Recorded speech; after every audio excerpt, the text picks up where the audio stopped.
Bueno, a continuación vamos a explicar el funcionamiento de una fuente regulada o una fuente fija.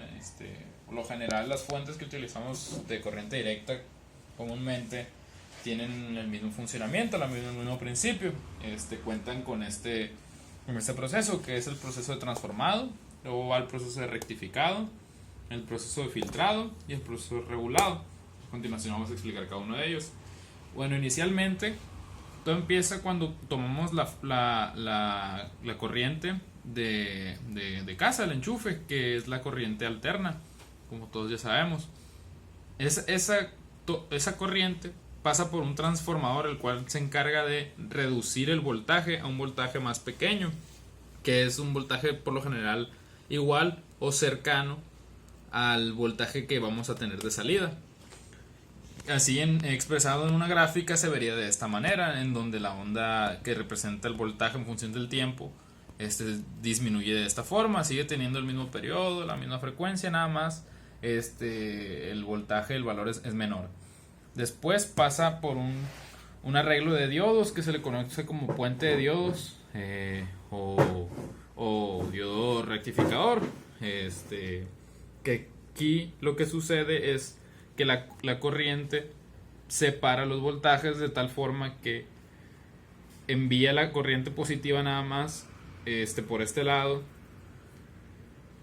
y la negativa por este. Entonces, cuando el voltaje va alternando, solamente deja pasar por este lado la corriente positiva, y como el diodo solamente deja pasar en un sentido, al momento de querer regresar, alternar la corriente, del otro lado ya no lo permite. Por ende, lo que hace es voltear esta parte negativa que queda acá. Hagan de cuenta que lo que sucede es que se voltea de tal forma que solamente tenemos corriente positiva, por así decirlo.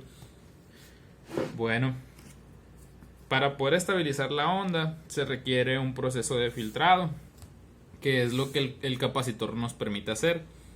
Al momento de pasar la corriente por el capacitor, lo que hace es que estas caídas, por las propiedades que tiene el capacitor, al momento de que empieza a caer el voltaje, el capacitor como almacena almacena voltaje. Al momento de querer tener estas caídas, el capacitor lo compensa, haciendo que se estabilice un poco más la onda, teniendo ya en la gráfica una representación más o menos como esa. Y en el proceso de regulado, que por lo general se representa con un componente, un regulador. Hay muchos tipos de reguladores. Por lo general están hechos a base de arreglos de transistores, diodos y capacitores. Pero hoy en día ya los podemos encontrar con encapsulados similares al de los transistores.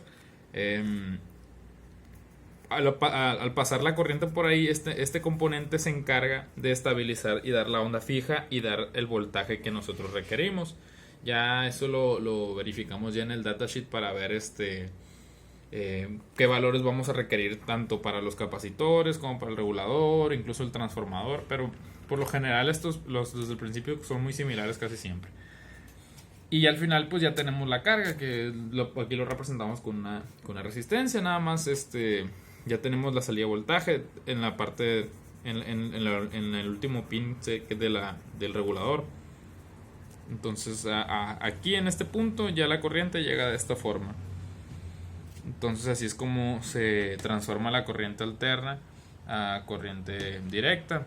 En el caso de una fuente regulada, nada más se define por un tipo de regulador de voltaje, que mediante una configuración específica se le coloca por lo general un potenciómetro, una resistencia variable, de tal forma que nos permita variar el voltaje de salida. Pero esto es más o menos el funcionamiento de una fuente.